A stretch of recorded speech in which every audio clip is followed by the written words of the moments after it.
Thanks for joining us this noon. We start with breaking news at the Natural Bridge Zoo. State officials are at the zoo right now trying to capture these giraffes. Now, this is video of the attempts that the zoo is live streaming to their Facebook page right now. ABC 13's Rachel Branning joined us live from the zoo. Now, Rachel, you've been covering every angle of this case. What's happening there behind you now? Yeah, that's right, Paige. I have. Right now, it looks relatively calm here at the Natural Bridge Zoo, but it's an entirely different story through the fence inside of the zoo. Right now, there's giraffe transporters, veterinarians, and officials from the Attorney General's Animal Law Unit working to move the 3 female giraffes off of the zoo's property. Now, the zoo's giraffes were seized in place more than a year and a half ago because they've stayed at the zoo, but they're hard to move.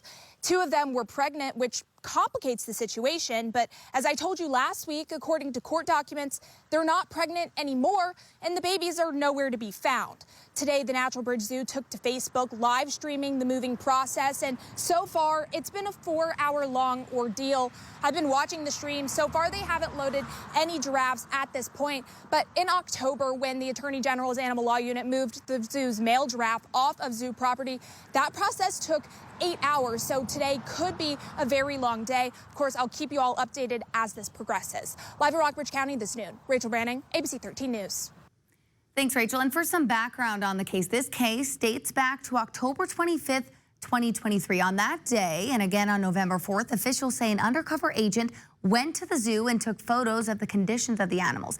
Then on December 6th, that's when investigators with the Attorney General's office searched the zoo over concerns of animal cruelty. Officials seized nearly 100 animals in the process. Then on January 19th, the judge decided to split up the animals ahead of a trial. On March 5th, the jury found 71 animals were subject to cruel treatment and would not go back to the zoo.